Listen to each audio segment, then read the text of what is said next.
welcome back to Unicorn Dust Designs. My name is Sammy, and on this channel we do DIYs, wood signs, and there's always tons of laughter to be had. If you think that's something you'd be into, then make sure to stick around for the first spring video of 2022.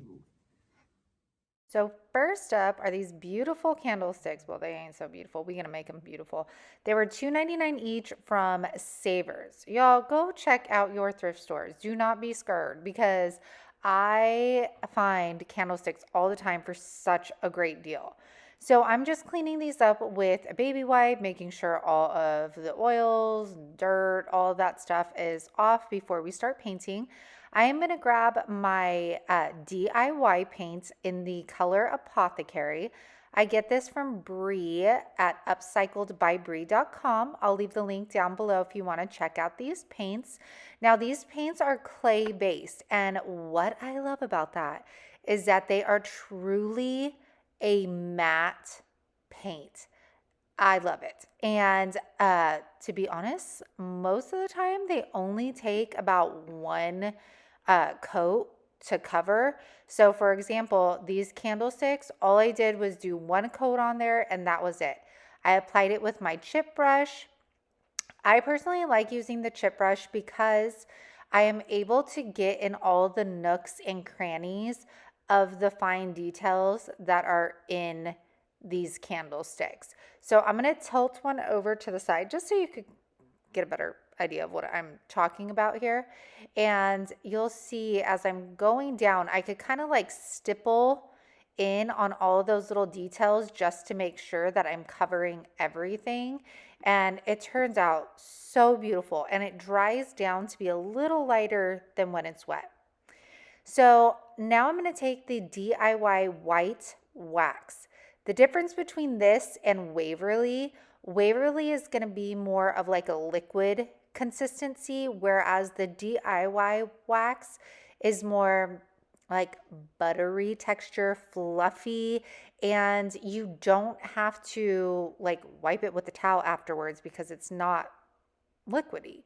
So I am just taking, again, a chip brush. I'm applying this white wax. It's going to help those details pop. It's also going to be our sealer for these candlesticks, and it just brings it to a whole another level, which I absolutely love.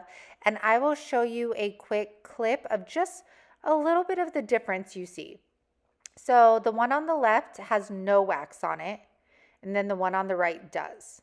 So absolutely beautiful either way. If you didn't want to apply the white wax, you can definitely clear it with like a Rust-Oleum clear matte. So I am going to do, I guess, the same thing. I guess I wanted to show you the same thing for the other two candlesticks. And then we are going to move on to my favorite part, which is accessorizing.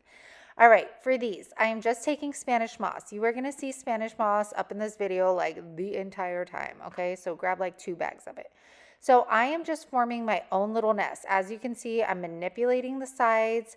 I am squeezing it together, making sure there's a hole in the middle.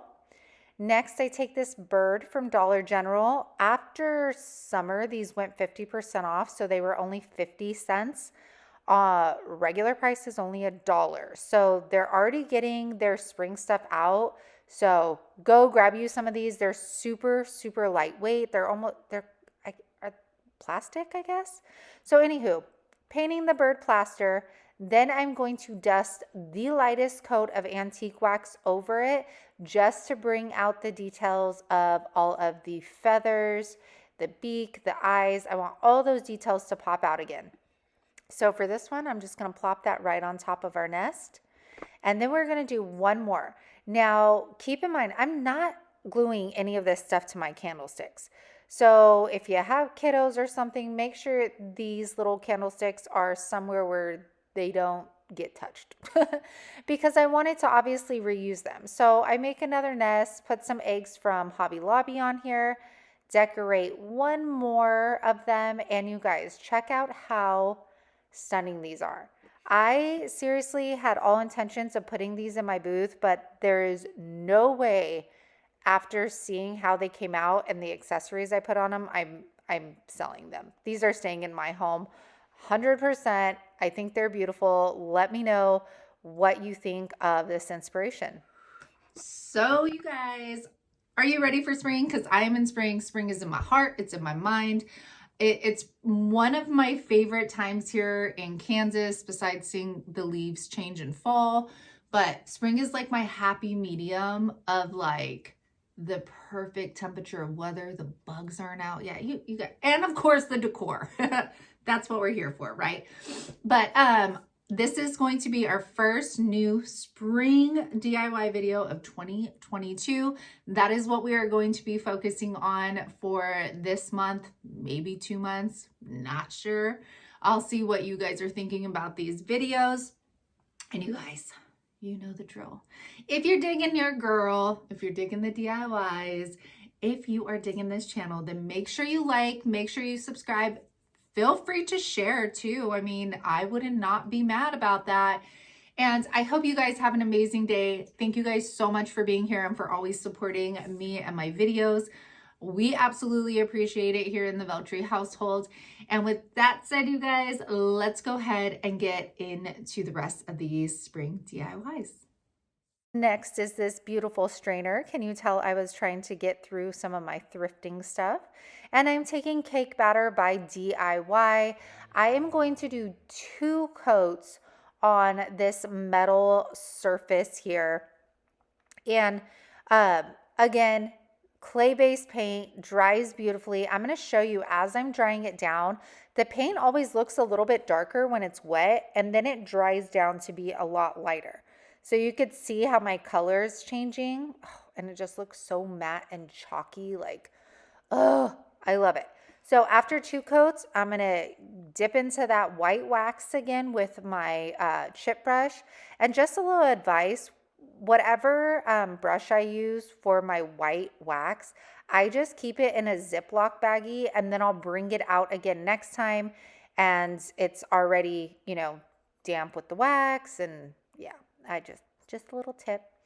So after I am done coating all that, and remember you guys, this is our sealer. I don't have to spray anything. I don't have to clear it with polyacrylic. It's done. All right, now we're gonna take some floral foam. Now you guys know I don't usually glue floral foam down, but since this was round, and at first I was thinking I was going to put this in my booth to sell, I decided I'm going to glue it down. So since it's round, I had to cut little pieces to go around the main square.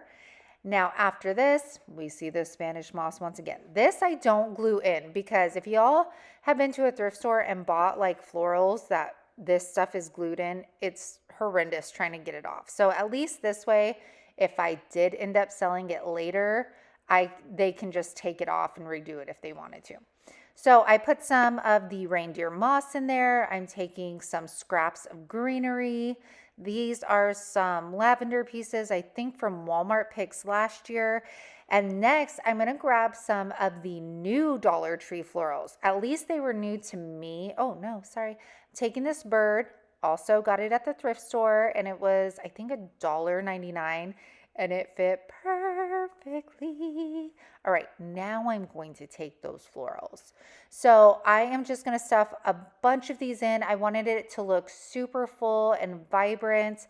And you guys, again, these pieces, I mean, the strainer you could definitely find at a thrift store. You might have one that is all rusty that you can use, but take these as inspiration of like what to look for either around your house or next time you go thrifting or a garage sale, because look at how beautiful this turned out. Again, I'm not getting rid of this. This is staying in my house for spring.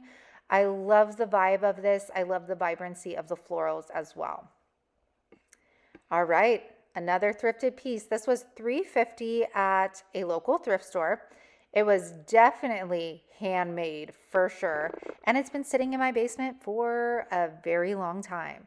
So I'm taking beadboard by DIY, and I am going to take my chip brush and hit all of the back of this planter with the beadboard, and then the bottom slats, I guess you can say, with that as well. This was a very rough wood, so it looked so good with just like a light coat of paint. Looks very distressed and rustic. Then I don't know why I didn't take apothecary. I ended up taking celery by Waverly, and I'm going to coat the strip of wood on the front of the planter box.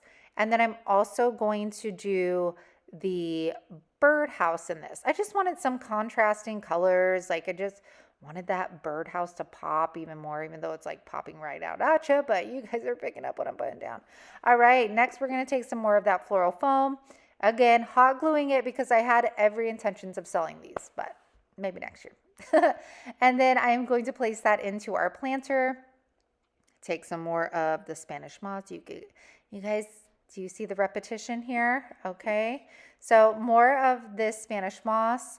And then in one bag, it had like this super dark Spanish moss and then the light Spanish moss. So keep that in mind if you're going for a certain vibe. All right. So now I'm going to take the lavender picks that are the brighter ones. I got these off Amazon. They are linked in my Amazon Live. That's in my description box. You can watch it. I go over all of my crafting supplies. It's really fun. So, and then the other picks, those are the new Dollar Tree picks. Now I'm going to fill this to the max. I want this to look very full and vibrant, and it just turned out to look so darn beautiful. All right, next I'm taking more of that Spanish moss, making a little baby nest. And I'm going to hot glue that to the corner down here so it doesn't move around when it's up. Then I take this bird. I made this from my IOD molds on a previous DIY. I'm going to paint it yellow. This is Maisie by Waverly. And I'm going to do the front and the back of this since it's kind of going to be at an angle. I dust it with some white wax, which I'll show you right here. Look at how beautiful that is. Love it. And then I got this grapevine wreath from Hobby Lobby. It came in a pack a while back, and I just stuffed it in there. Like, and I mean stuffed it. There's no glue because it's in there so tight. And I was like, okay, well, these little eggs are glass eggs from another thrift store purchase I made. And I was like, I'm not attempting to make eggs again. You'll see what I'm talking about. So I hot glued those in there. Then I needed to attach this bird somehow. So I hot glued a wood split bead to the back of it. And then I glued the split bead to the back of the wood. And you guys, I can't believe I've been sitting on this piece for so long because it turned out so beautiful. Look at this. Isn't that so pretty? This box was only $3.50. Okay, the actual box part. And then, oh my gosh, look at the florals in there. The bright lavender, makes it. Okay, our final one. So this is a strainer from Dollar Tree. Originally, I spray painted it with a terracotta spray paint because I wanted it to look rusted. Then I was like, nah, that's not fitting my vibe. So I got the beadboard paint and I'm stippling around the edges of it. And then I go ahead and sorry, I'm so off camera. Take my brush and I just brush it on the inside of the strainer as well. Now I'm going to take this, I guess it's jute cord. This is the jute cord that I took off the metal planters from Dollar Tree, and I love using it because it's a lot thicker than your regular twine. So I'm going to wrap this all the way up. Now once I get to the big hole on the top, I'm going to take some of that thinner twine from Dollar Tree and I'm going to hot glue it to the sides because I knew I wanted to cover the hole up with the bigger jute cord. So I'm making another loop to hang this from. Then I'm going to go all the way up. We're going to glue that to the top, cover all of the black. All right, you guys, this is where I take the air dry clay. And I was like convinced that these eggs were going to be so easy to make. Well, they weren't. You know those things that are really easy, but like you just make them so much harder. I don't know what it was. You see the egg shape take form, but to be honest, they came out looking like pebbles. I should have just bought pebbles. Or I have pebbles. I should have just used those. Anywho, I made 3 of them. And then I'm going to paint them in Nantucket Blue by Folk Art. Next, I'm going to take plaster and I'm going to make some speckles on these little eggs. The back of them's flat. Gosh, I was a hot mess making these. Next, I'm taking, this is a leftover pillowcase. Going to cut a circle out of it, and you'll see why we're going to do this. I'm going to take some Spanish moss, once again, make a nest, and I'm going to glue it to the cloth. I was thinking of a way to get this nest into the strainer without causing like a big old mess. So I thought of this. Just glue it to the fabric, put hot glue on the fabric, and then attach it to the strainer. And that worked very well. Took my silicone spatula, just cleaned that up on the back. Now I will take my, added some more greenery in there. And then I am going to add some little yellow greenery from Dollar Tree. Easy peasy. I just wanted more detail, like more for the eye to look at instead of there just being a nest and Easter eggs in there. So that's why I add the little detail of these little sprigs here. All right, then I hot glue our pebble eggs right into the nest so that they don't come plopping out when we hang it up. And the final addition is taking this cardstock. I cut it down to a small rectangle, I guess.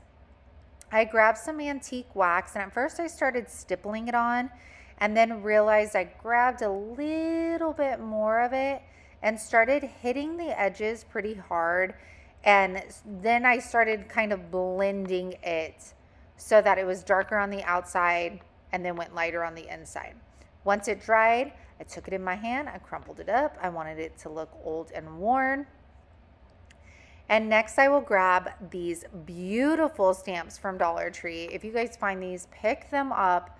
I applied some of my IOD ink on there, wrote spring, poked a hole in it, put some twine on there, and tied it to the top of my strainer. And look how cute this turned out to be. Why is the tag my favorite part of like this entire piece? I don't know, but like you can see, like it even still looks like rust is coming through there. Love the whole vibe of it, even my pebble eggs. All right, you guys, I hope you enjoyed this video. Thank you for spending your time with me today. Make sure to check out that Amazon live link down in the description box for all of my crafting supplies. Bye. Okay, day 2. You guys, just want to tell you my first time. I am not going